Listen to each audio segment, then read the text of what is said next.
Peace, guys. What's cracking? Patrick, Conservative Rap. Let's talk a little bit more on the financial front in this section. We're going to go into Trump signing an executive order cutting red tape for commercial rockets. And this is the future of civilization. I'm going to just say it here. If America falls, where are we going to run for freedom? But for the cosmos.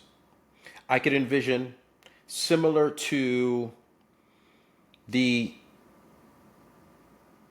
pilgrims leaving oppression in Europe to start their own nation.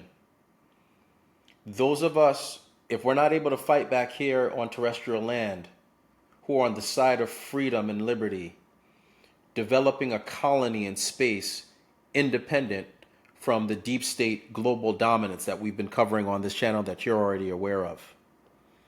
And history repeating itself in some type of like cosmic revolutionary war between space, free colonies, and one world global government, a la Gundam Wing anime, if you're familiar.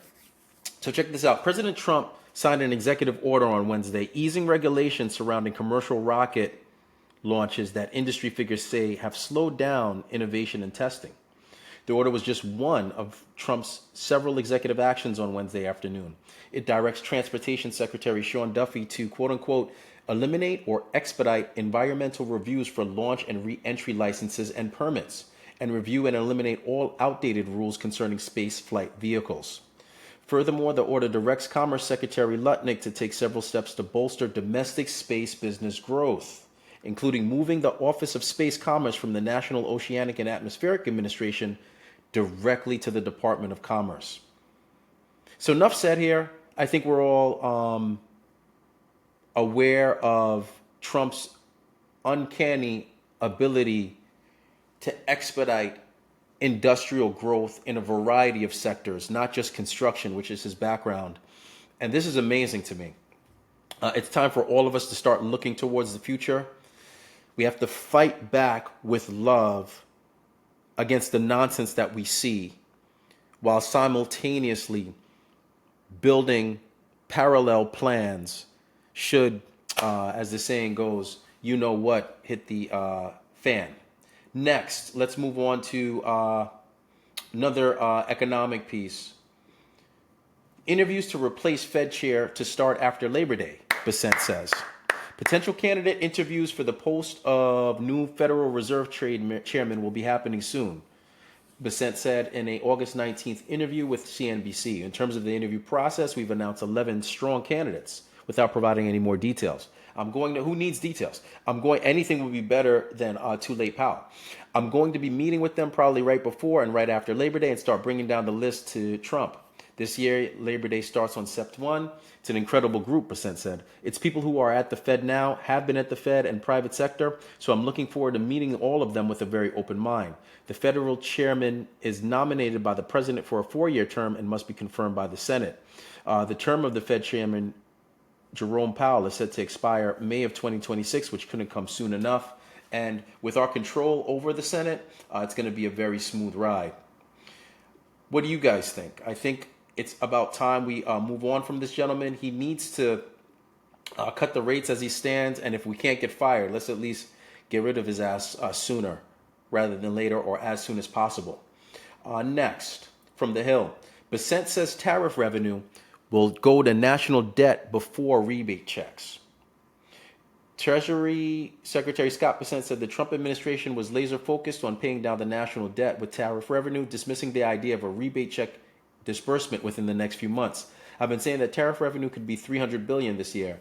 I'm going to have to revise that up substantially, Bessent said during a Tuesday CNBC appearance with Squawk Box. It may have been the same actual show where these two posts were mentioned. We're going to be bringing down the deficit to GDP. We're going to be fiscally responsible. We're going to be logical, emphasis mine, and we'll start paying down the debt. And then at that point, we can be used to offset the American people. The national debt stands at 37.21 trillion and has the potential to grow after GOP lawmakers passed the One Big Beautiful Bill Act, which increased the debt ceiling earlier this year. President Trump said he was considering a little rebate for Americans, but has shown no movement providing checks since. The White House has continued to make deals with foreign trade partners. Let me get rid of this ad. I didn't even notice it. Securing higher tariff rates and business agreements.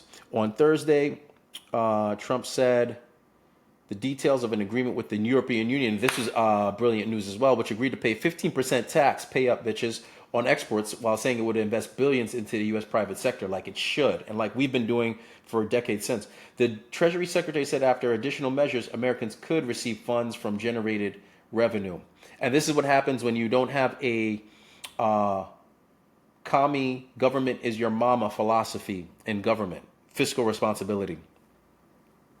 And shifting over to the political from Just the News, which is a great news front. IRS began criminal probe into the Clinton Foundation in 2019, but then suddenly stopped, memo show. Was a major investigation derailed? Can't talk about the CF, and IRS memo states, and recounting how IRS agents suddenly cut off contact with whistleblowers providing information after months of cooperation. Years after FDI was forced to shut down multiple corruption probes of Bill and Hillary Clinton's charity, the IRS under President Donald Trump began a criminal tax investigation into the Clinton Foundation and its dealing with other players on the global charity stage, but then abruptly stopped working with whistleblowers in spring 2019, according to IRS memos and internal emails reviewed by Just the News. Now, if we can go after Trump's taxes, why can't we go after everybody else? I think what it's going to show is who the real culprits are and how they were projecting. It was really brilliant, again, what Trump did when he said, my tax returns are under audit, my financials are under audit, and he made them go to the Supreme Court level to get a ruling saying that he can no longer hide them. Then he just gave them, and there was nothing there. It was a big nothing burger. Now let's see what happens when we start going after the likes of Obama family, Clinton family, Biden family, and you name them, everything from federal level to state and local. It's a new reality we're heading into. What do you think? Feel free to like, comment, subscribe, share, and check me out at ConservativeRap.com for more. Thanks and take care.